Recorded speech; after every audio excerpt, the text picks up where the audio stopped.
خەریکە ئەزموونی هەرێم دەگوازرێتەوە بۆ بەغدا، بەڵام ئەو ئەزمونەنا کە جاران دەوترا ئەزموونی ئاوەدانی و ڕاکێشانی وەبەرهێنان و دیموکراسیەت، بەڵکو ئەزموونی پەکخستنی دەسەڵاتی یاسادانان و دروستبوونی مشتومەڕ لەسەر شەرعیەتی سەرۆکی پەرلەمان.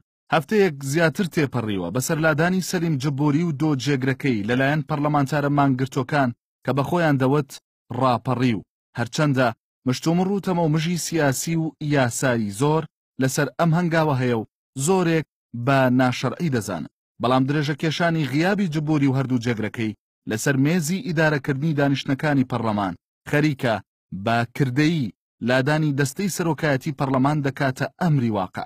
بەتایبەت پاژەوەی سەلیم جبوری سەرۆکی پەرلەمان بە ناچاری بڕیاری هەڵپەساردنی چالاکیەکانی پەرلەمانی ڕاگەیان کەچی مانگرتوەکان بەردەوامن لە کۆبوونەوە و هەوڵی تەواوکردنی ڕێژەی یاسایی ئامادەبووان بە سەرۆکایەتی عەدنان جەنابی سەرۆکی دیاریکراوی مانگرتوەکان. زۆرێک لە چاودێران پێیان وایە لە ئێستادا چوونیەکی و خاڵی هاوبەشی زۆر لە نێوان ئەزموونی هەرێم و ئەزموونی بەغدا هەیە.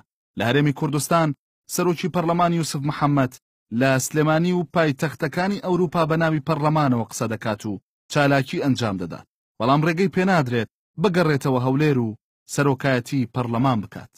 لە بەغداش سەلیم جبوری لای سەرۆکایەتیەکان و زۆربەی حیزبە سیاسەکان هەر سەرۆکی پەرلەمانە، بەڵام لە ناو پەرلەماندا سێ جار عەدنان جەنابی ئیدارەی دانیشتنی پەرلەمانتارانی ئامادەبوو دەکات و لە دانیشتنی ڕۆژی پێنجشەممەشدا جەنابی دانیشتنی پەرلەمانی بەکراوەی هێشتەوە تا ڕۆژی یەکشەممەی داهاتوو. لە هەرێمی کوردستان تەوابوونی ماوەی یاسایی سەرۆکایەتی بارزانی هاتە پێشەوە کەچی مشتومڕ و ناکۆکی کەوتە ناو پەرلەمان و بە پەکخستنی ئەم دامەزراوەیە کۆتایی هات. لە بەغداش کێشەی حکوومەت و کابینەی تەکنۆکرات بوو کەچی بە پەکخستنی پەرلەمان و دابەشبوونی بۆ دوو بەرەی ناکۆک و دژبەیەک کۆتایی هات. ئەوەی جێگەی سەرنجە پەکەوتنی پەرلەمان و دروستبوونی هەرا و گەڕەلاوژە لەسەر شەرعیەتی سەرۆکەکانیان لە کاتێکدایە. دروشمی ئەم قۆناغی حکوومەتی بەغدا و حکوومەتی هەرێمیش چاکسازیکردنە لە جومگە گرنگەکانی حکوم لە کاتێکدا یەک بەیەکی هەنگاوەکانی گۆڕانکاری ئیدارەی و دارایی پێویستی بە یاسا و ڕەزامەندی پەرلەمان هەیە.